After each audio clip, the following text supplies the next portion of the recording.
Hi, this is Jackie Sharp from Perfect Practice. This is going to be the first video in the series, An Introduction to Piano Technique. Today I'm going to talk to you about probably the most fundamental concept that students struggle with in their piano technique: joint stability. Okay, so first of all, talking about the joints of the fingers that are involved in pressing keys, or in moving your fingers to press keys. So each finger has 3 joints. We have what I'm going to call the first joint up here. Just put your finger on it from the other hand and you can feel it moving. Then the second joint is here, and the third joint is here. You feel it if you pull your finger towards yourself. So both of these you feel when you when you pull your finger towards yourself. So you can go through that on each finger. That's your first joint, second joint, third joint. First joint, second joint, third joint. First joint, up and down movements, second joint, and third joint. Okay, we'll deal with the thumb in another video. So first of all, today we're going to be dealing with these 4 fingers. We'll start off by talking about the first joint, so the one up here. This area here is called the bridge of your hand because it acts as a bridge in piano playing. It's very important that it's held in the right position. It's supported by the muscles underneath and above here, but mainly underneath. So the first thing we're going to consider is finding an ideal playing position. Let's see what happens if I have this first joint quite low. Let's try to move the fingers, and you can feel that they don't move freely at all. The thumb gets squashed against your hand. You come into quite an ugly playing position and a very, very tense one. So let's move them up and let the fingers dangle down, and you'll find that you can move your fingers very, very freely. Okay, so that's a position. We definitely want these joints to be up, forming the bridge. Okay, now moving on to the second joint, these joints here. Let's try various positions for these joints. If I hold them straight, it's obviously very hard to play the piano. So let's start to curve them a bit. Still, I feel a lot of stiffness and tension here. Let's go back to this position of simply thinking of these first joints staying up. And we find again that it's very easy to play, and these joints fall into a natural shape. Let's try putting a little bit, curving this joint a little bit more, or stretching this joint a little bit more. And we find that we get a lot of tension in the fingers, and the fingers again are not as easy to move, not as mobile.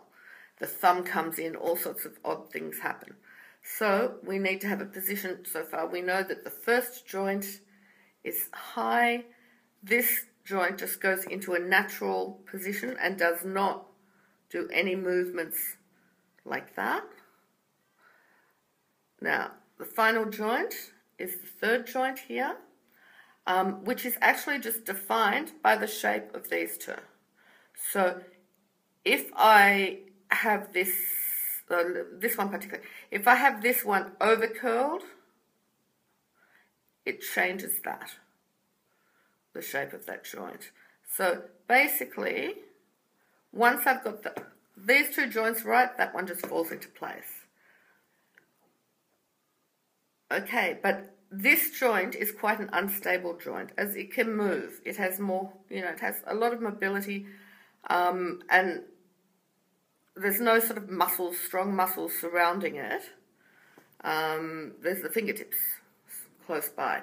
So basically it needs to be made stable because it's very much affected by how we press the key. So if we get into a position to play, we have this first joint high, the second joint falling naturally, this one falling naturally. Everything's easy and fine until we press the key. When we press the key, there's resistance. We need to manage to keep that joint stable, as I just did. How do we do that? Students often do this, and the joint, very shortly after pressing, collapses. We don't want that. They also often do this, and the joint falls back. Now, notice that the moment that you strike the key, the joint is always in the right position. It's later that it changes, or collapses, or overcurls. The reason for this is that you're still pressing. What you need to do, the moment that the finger hits the bottom of the key, the sound has already been produced. Stop pushing. So we drop it, stop pushing. The joint will be stable. Again, drop it, don't push. Okay, so if we just play through each of these, we won't use the thumb. We'll keep the thumb up at the moment, but we're not going to use the thumb today. We play through each of the fingers, making sure, first of all, the first joint is high, the second joint is in a natural position, third joint is in a natural position. We stop pressing, very important, we stop pressing the moment that the finger reaches the bottom of the key. So let's go. No more pressing. Next finger. No more pressing.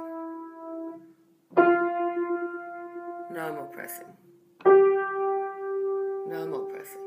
And you practice that, and you practice that in different keys, in different positions. So, for example, if we wish to move into let's say an E major position, we would have to make sure to keep this joint stability. We would have to make sure that the finger, that we've moved in sufficiently on the black keys, that we're not going to overcurl. So every single position is going to be different. So we want to have that joint stability. We want to have the strong bridge or arch up here, and just press down. No more pressure. Press and stop pressing. Press and stop pressing. Press and stop pressing. So that was the first lesson in the series, An Introduction to Piano Technique. I hope you find it helpful. Spend quite a bit of time thinking about this, maybe about 10 minutes for a couple of days. And when you're ready, move on to the next video. Thanks for watching. Bye.